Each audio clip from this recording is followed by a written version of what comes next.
디모데후서 마지막입니다. 디모데후서는 제가 앞서 말씀드렸듯이 이제 로마의 감옥에서 마지막을 준비하고 있는 바울이 자신의 사역을 정리하면서 또 목회적 조언, 자신이 없더라도 흘러가야 할 복음. 여기서 복음은 바울이 단순히 글로 써서 보내는 복음이 아니라 바울이 살아낸 복음.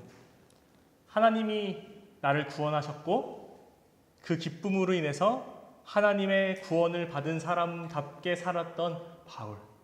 어떤 고통과 고난이 있더라도 심지어 복음을 전하는 삶에 고난이 있을 것임을 알음에도 불구하고 기꺼이 그 고난을 지고자 했던 그 바울의 편지, 이 처절한 편지의 마지막 부분이 바로 오늘 말씀입니다. 오늘 말씀은 내가 이렇게 살았습니다 입니다. 내가 선한 싸움 다 싸웠지만 정말 흉터도 많고 고난도 많이 받고 누가 보면은 아이고 안 됐다 할 수 있겠지만 나는 그렇지 않습니다. 왜냐하면 나는 이 경주를 지금 마쳤고 주님께서 마지막 날에 나에게 의롭다 하시는 면류관, 의의 면류관이라고 나와 있지만 주님이 나를 의롭다 여겨주실 것이기 때문에 나는 전혀 슬프고 힘들지 않습니다. 나는 오히려 기쁩니다. 그리고 법정에서 아마 16절부터의 말씀은 바울에게 어떤 재판이 있었던 것 같은데 그 누구도 바울을 변호해주지 않았던 것 같아요. 증인으로 나와서. 그래서 바울이 믿었던 사람들이 조금 바울을 배신했던 것 같고, 왜냐하면 그 로마의 탄압이 무서웠기 때문에. 아주 현실적인 이야기죠. 그렇지만 바울은 그 사람들도 원망하지 않는다.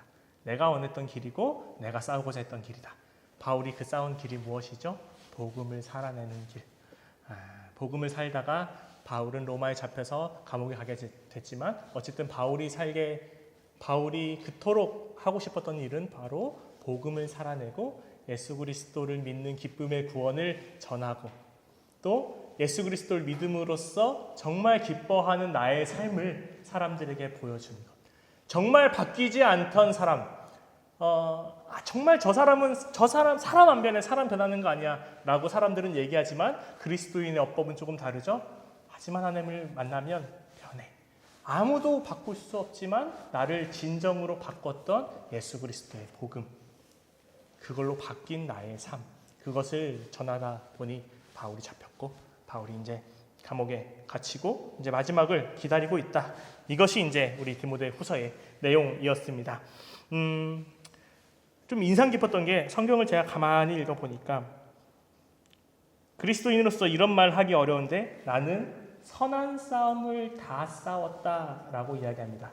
그리스도인이 이 이야기를 한 이유는 무엇이죠? 선한 싸움을 다 싸웠다라고 이야기하기 어려운 이유는 뭐죠? 스스로 내가 선했다 하는 것은 교회에서는 교만하다라고 생각하지 않겠어요? 그 말씀이 누가복음 말씀에 있는데요. 저랑 같이 누가복음 한 말씀만 좀 찾아보겠습니다. 누가복음 18장 9절부터 있는 말씀입니다. 여러분 잘 아시는 내용이에요. 9절부터 14절의 말씀, 여러분 혹시 성경 어플 있으시면 찾아봐 주시고 있으신 분들은 좀 9절부터 14절까지의 말씀을 읽어봐 주시면 감사하겠습니다. 시작하겠습니다. 시작. 또 자기를 의롭다고 믿고 다른 사람을 멸시하는 자들에게 이 비유로 말씀하시되 두 사람이 기도하여 성전에 올라가니 하나는 바리새인이요 하나는 세리더라. 바리새인은 서서 따로 기도하여 이르되 하나님이여 나는 다른 사람들 곧 토색, 불의, 간음을 하는 자들과 같지 아니하고 이 세리와도 같지 아니함을 감사하나이다. 나는 일해에 2번씩 금식하고 또 소득에 11조를 드리나이다 하고 세리는 멀리 서서 감히 눈을 들어 하늘을 쳐다보지 못하고 다만 가슴을 치며 이르되 하나님이여 불쌍히 여기소서 나는 죄인이로소로다 하였느니라. 내가 너에게 이르노니 이에 저 바리새인이 아니고 이 사람이 의롭다 하심을 받고 그의 집으로 내려갔느니라. 무릇 자기를 높이는 자는 낮아지고 자기를 낮추는 자는 높아지리라. 아멘. 바울은 자기가 선한 싸움 다 싸웠다 했습니다. 바울은 자기를 높이는 자입니까? 바울은 자기를 낮추는 자입니까? 바울은 자기를 낮추는 자입니다. 제가 이 성경 말씀을 조금 읽으면서 좀 청년들이랑 나눴으면 좋겠다라고 생각이 든 것이, 우리가 하루에도 수십 번 우리 일주일의 삶을 살아가다 보면은 정말 많이 이 길이 선한 길인가, 이 길이 악한 길인가 고민을 할 때가 많은데, 그때 우리는 어떻게 선함을 찾을 수 있냐, 그리고 어떻게 선한 길을 선택하여서 선한 길만 족족 골라서 걸은 다음에 나는 지금까지 선한 싸움을 다 싸웠습니다, 나는 지금 이 경주를 잘 마쳤습니다, 이제 의의 면류관이 나를 기다리고 있습니다. 네, 어떻게 이야기할 수 있을까 좀 고민을 해봤는데, 선을 알기 위해서는 악을 알아야겠다. 여러분, 주님이 나를 의롭다 할 때 의와 너는 죄인이다 할 때 죄는 사실은 그때 당시에 법정 용어예요. 그 법정 용어를 기독교적 가르침을 가르쳐주기 위해서, 편하게 알려주기 위해서 바울이 법정 용어를 많이 썼는데, 선이라는 것을 알려주기 위해서 철학자들이 악을 이야기하면서 말하는 경험이 많거든요. 예를 들어서 선은 악의 부재다, 이것도 악이라는 것을 얘기하면서 선을 설명해 주는 말이기도 하죠. 똑같이 의로움도 이제 우리는 죄랑 같이 생각을 해서 이 길이 의롭다라는 것을 알 수 있겠다라는 생각을 했습니다. 바리새인과 죄인이 기도하러 올라갔는데, 바리새인은 종교적 전통도 잘 지키고 예배도 잘 드리고 성경에 율법에 적혀 있는 여러 가지 삶의 내용들도 잘 했을 겁니다. 그런데 그 사람은 의롭게 여김을 받지 못하고, 여기 세리가 오는데 세리가 와서 나는 죄인입니다 라고 고백을 했는데, 예수님께서 여기서 이 바리새인이 아니라 세리가 의롭다 여김을 받았다라고 이야기를 합니다. 내가 스스로 선하다라고 생각하는 것은 어쩔 때 우리는 교만으로 빠질 수 있지만, 그렇지 않으려면 우리는 죄가 무엇인지 아는 것이 중요하다 제가 말씀을 드렸는데요. 우리는 의로운 길을 알아갈 때 여러 가지 방법 중 하나가 죄로부터 먼 길로서 의로운 길을 알 수 있을 것 같습니다. 그러려면 우리는 죄가 뭔지를 알아야 될 것 같아요. 악한 길, 가선 안 되는 길이 무엇인지를 알아야 우리는 그 길을 떠나 선한 길을 알 수 있는 거죠. 선한 길을 알아갈 수 있는 방법은 정말 여러 가지이겠지만, 바울이 오늘 제시하고 있는 것은, 그리고 누가복음을 통해서 말하고 있는 것은 악의 반대로서의 선함, 죄의 반대로서의 의로운 길을 이야기하는 겁니다. 세리는 자신이 죄인임을 알았습니다. 그래서 스스로 성전에 와서 죄인임을 회개하고, 이 세리가 정말 말로만 그렇게 생각하지 않았기 때문에 성경에 적혀 있다고 저는 생각을 하거든요. 세리는 나의 죄가 무엇인지 알고 그거에 맞는 회개한 삶을 살았기 때문에, 죄의 반대의 길을 걸었기 때문에 주님이 의롭다 여김을 해준 것이 아닌가라는 생각이 들었고, 우리도 우리의 삶을 살아가다 보면은 후회스러운 일을 많이 경험합니다. 스스로는 알죠. 이게 악된 길이었구나, 이게 정말 죄의 길이었구나.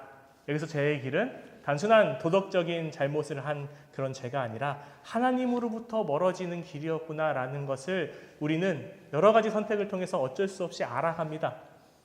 알고 나서 이제 하나님, 나 그 길을 떠나겠습니다 라고 스스로 회개하고 고백하고 나의 삶이 진심으로 바뀜으로써 우리는 선한 길을 선택할 수 있다.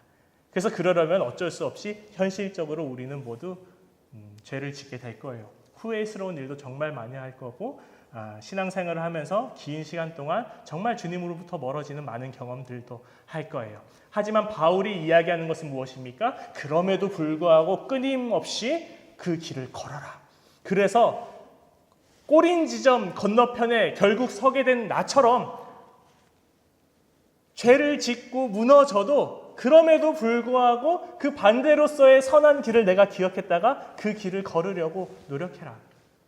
저는 그게 바울이 후대의 기독교인들에게 이야기해주는 위로, 권면, 자신의 지혜가 아닐까 합니다. 우린 끊임없이 완벽한 길을 걸으려고 합니다. 그러다 보면은 조그만 죄를 짓고, 여기서 죄라는 것은 조금만 하나님으로부터 멀어져도 금방 우리의 신앙이 힘이 없다 생각하고 신앙을 떠날 수 있습니다. 하지만 바울은 그렇지 않다는 거예요.